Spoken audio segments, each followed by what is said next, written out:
So in this video, I wanted to talk about the best way to get your email accounts set up, how to warm them all up, how to make sure your settings are accurate, specifically with Instantly, to enable you to actually send out emails at volume without having to go to spam. If you're sending emails out that have only been warming up for a week, you're going to get atrocious results. You're never going to see any response rates. This is a campaign that I started last night. We've already had a reply. These are going to some high intent businesses, 100, 200 employees plus. And the reason that we can get the replies is because we're first focusing heavily on the deliverability. So within Instantly, if you want to set up your email accounts, which typically I will always use Instantly, do not get me wrong, they can sometimes be a little bit shit and things don't always work properly. You've got to reset your emails, but they handle everything for you in terms of your SPF records, your DKIM and your DMARC records. So you can literally come into your email accounts, you can buy them, you need to wait a couple of weeks, let them be warmed up, and then you're technically good to go. But what I wanted to do was show you how to set up your first few emails within Instantly and then how to start warming them up and what settings I have on in order to make sure that you get 100% health score across the board. So come over to your email accounts, you're going to go to add new, you're going to go for done for you email setup. You can pick some of the pre-warmed ones. The only issue with these is sometimes they're just so far away from what your business is called. So for example, if I'm called Ampl, what have we got here? Amplify, whatever that says, protect, amplify. You could possibly go with some of them. For these pre-warmed accounts, you can buy them now and you can start sending right away. You could buy them, set them up, and you can start sending them from 5 minutes later. Problem is it's obviously not your brand name. They look a little bit spammy. All sorts of different names as well. So you're not getting your name. You're going to get things like Richard, Charlotte, Hannah, a bunch of different random names, which sometimes if you then book a call in and then you jump on the call, I've seen it before where people will get funny because they'll be like, well, where's Richard who I spoke to? Oh, he doesn't exist. And as soon as they respond to that email, they never get an email from Richard again because it's obviously a fake email. So I like to stick with the done for you email setup. Takes a little bit longer to do, but it just makes your brand look ever so much more professional. So what we're going to type in here is Ampl, for example, and recently changed to Ampl Consulting.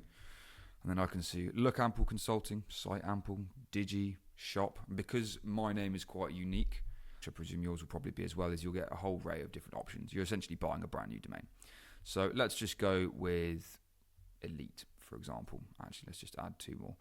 Once you've got those in, I always recommend as well, do .com, don't do .org. Just from our split testing, it's clear to see that .org doesn't work as well as .com. So I'd always do .com. Also looks better. Then you want to click next. What I will then come in and do is delete all of these. I typically have 3 emails per domain. So I'll probably do Tom, I'll do Tommy, and I'll do Thomas. What that then gives me is in total 9 domains for a total price of $90. And I can then put my forwarding address, which you always want to make sure.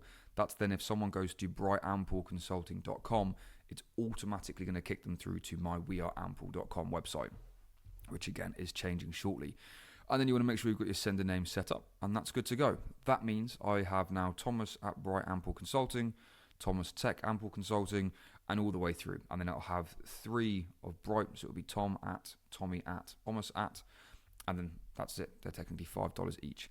Then you want to come through to place order. Now, there is a little bit of a tip when doing this, where if you're going to come into here and you want to type in FD100, it's actually going to knock off one of the domains.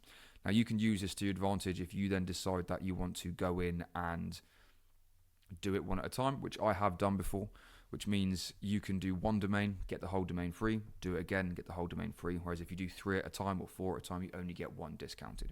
So that's an easy way to save yourself a little bit of money, which is always nice. Then once you have those done, they're going to come into your emails and they're going to say set up pending.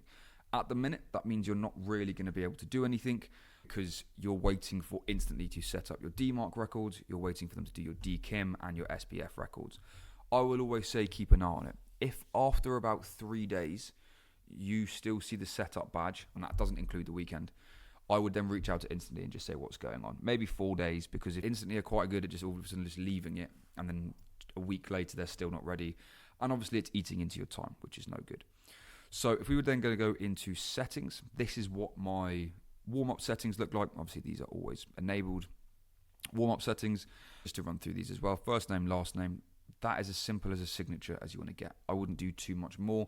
The link, again, is very if, but, and maybe. It does slightly affect deliverability, but I like it there because it means people can quickly jump in. Campaign limit 30, enable slow warm up. What this basically does is when you're warming up your emails, the reason you need to do it is to make your email sound normal. Basically, Google or Outlook, wherever you buy your emails from, want to make sure that you're actually having normal conversations before you jump in and start hammering out 30 emails a day. So what you'll do is you'll have conversations with other dummy accounts in instantly that are also warming up, and it'll be like 2 emails a day, then it'll send 4, then it might send 5, and then 8, and then 10, and it'll slowly start to ramp itself up. So what this does is when your emails are actually warm and you've got 100%, they've been live for about 3 weeks, you can come into here and toggle on campaign slow warm up, which means when you start your campaign, it doesn't just go bang 30 a day. It's also going to go 8, 12, 16, then it might go to 20, and then it just goes up. So it gradually warms them up.